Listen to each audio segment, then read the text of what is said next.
pris cette traque.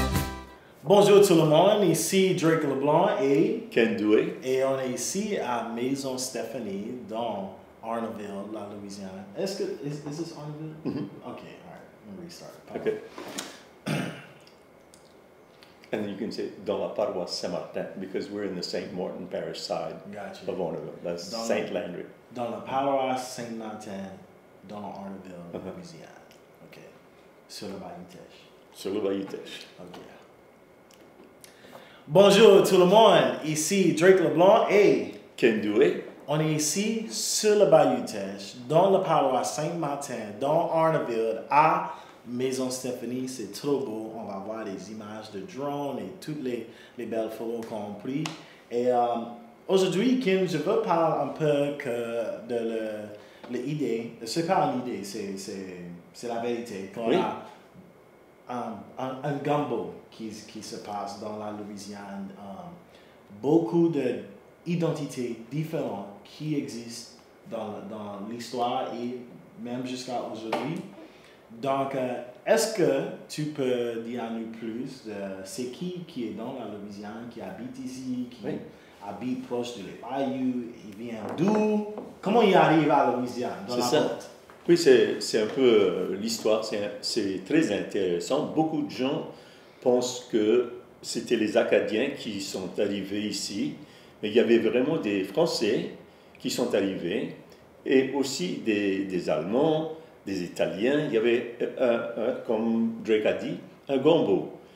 Et en 1755, avec l'arrivée des Acadiens du Canada, avec l'expulsion par les Anglais des Français qui étaient là, la culture a continué à changer. Les Français qui étaient ici, cette influence de français et la langue française était tellement forte que même les Espagnols qui sont venus, les Italiens, les Allemands, tous ces gens se sont mêlés dans ce gombo et ont commencé à parler le français.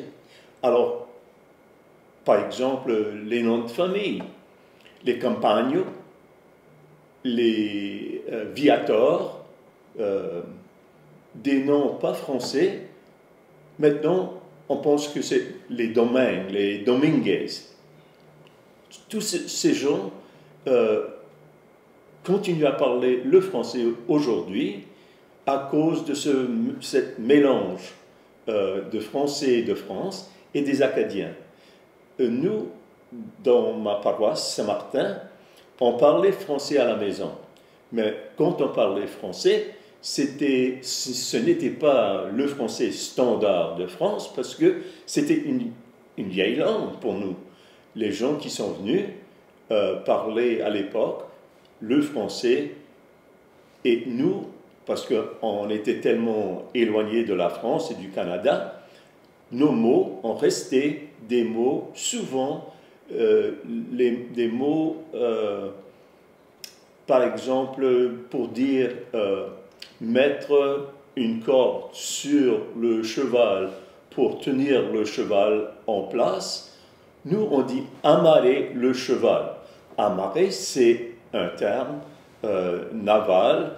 Sur l'eau, on amarre. Mais sur la terre, nous, on continue à dire amarrer le cheval. Oui, même si on n'est pas dans l'eau. Même si on n'est pas dans l'eau, on a tous ces termes qui existent, qui ont changé en France. La voiture, nous, on dit le char, des choses comme ça, qui n'a pas changé pour nous. Sauf quand on a eu la chance de soit étudier le français dans nos écoles ou d'étudier, comme on dit, l'autre bord. L'autre bord, ça veut dire en France. On traversait l'océan, on était l'autre bord. Alors beaucoup de gens qui étaient dans la guerre disaient « Ouais, il a fallu que je vá là-bas, l'autre bord ». L'autre bord pouvait être en Allemagne, en France, en Italie. tu traversais, tu étais l'autre bord. Ouais. Peu importe le pays, c'était surtout le voyage qui a été fait pour telle et telle raison, soit l'éducation ou la guerre, bataille, n'importe quoi. Mais quand on visitait Europe, on disait toujours l'autre bord. Ouais. Bonjour tout quelqu'un, nous ici à Baton Rouge avec Monsieur Lawson Ota. Bonjour monsieur. Bonjour. Ça fait moi connaître tu gagnes un business tout du Maghreb pour le French Quarter, le Ville Carré à Nouvelle-Orléans. Et tu fais des histoires pour les esclavages et tout ça. S'il vous plaît, dis-moi après ça. Ok. Tout d'abord, je voulais dire merci à vous autres pour l'invitation là et moi bien content d'être avec vous autres ici au Istruma. Et oui, j'ai une compagnie touristique, Tours by Marguerite, qui offre des visites des lieux historiques de la Nouvelle-Orléans basés sur l'histoire créole. Oui, l'histoire créole. Ça fait moi connaître pas créole du tout. Oui, moi parle un petit brin. Un petit vrai? Un petit Oh, brin. pas pour moi. Tu peux parler bien, oui. Merci, c'est gentil. Et tu connais la Baptiste, il vendait l'esclavage à Nouvelle-Orléans. Oui, il y en avait beaucoup d'endroits où il y avait des marchés où des êtres humains étaient vendus tristement à la Nouvelle-Orléans, qui était à une époque le plus grand marché des esclaves des États-Unis, c'est sûr. Il y avait l'hôtel Saint-Louis, Oui. sous la rotonde duquel était le plus grand marché. Les esclaves qui cuisinaient le manger pour les planteurs et tout ça. Quoi, c'est quelque chose que moi j'ai besoin de connaître après l'expérience de hier. Que les gens dans la société créole les plus influents étaient ceux qui étaient les plus ignorés. Donc on ne peut pas aller au musée voir beaucoup de portraits de ces gens qui ont créé la culture créole, ces cuisiniers et cuisinières esclaves qui ont préparé pendant des générations des plats pour leurs maîtres, tout en rendant hommage aux foyers ancestraux en Afrique. Et c'est ce qu'il faut savoir, c'est qu'il faut creuser un peu pour bien comprendre l'histoire de la Louisiane. Sur la surface, surtout à la Nouvelle-Orléans, il y a beaucoup de clichés, mais il faut creuser un peu pour bien comprendre le monde créole. Tu penses que c'est important pour dire la vente de la Louisiane ou l'achat de la Louisiane? Parce que pour moi, j'ai dit tout le temps, les Noirs a été vendus des fois, les Blancs a été vendus une fois. Oui, oui, en Louisiane. Ces sortes de choses, ces jeux de mots, je manque l'expression qu'il me faut maintenant, mais de parler plutôt de la vente de la Louisiane au lieu de l'achat, c'est important, cette distinction, parce que les Créoles ne voulaient pas être vendus et ils ont pendant 2 siècles maintenant résisté à l'américanisation de la Louisiane. Donc de leur perspective, de la perspective des Louisianais, c'était une vente, c'est sûr. Et oui, pour les Africains, ouais, c'était une 2e vente. Oui. Ou 3e ou 4e pour certains, parce Oui. que en tant qu'esclaves, ils avaient plusieurs maîtres dans leur vie parfois, mais oui, tu as raison. Ça fait comment un Noir t'es acheté le liberté pendant l'esclavage? Oh, mais en Louisiane, il y avait beaucoup plus d'opportunités pour ce que l'on appelle manumission en anglais.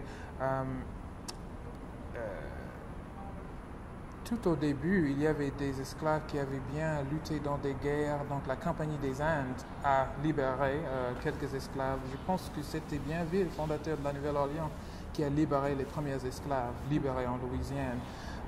Mais plus tard, il y avait des maîtres qui libéraient des esclaves qui avaient bien servi leur famille. C'était au maître de le faire.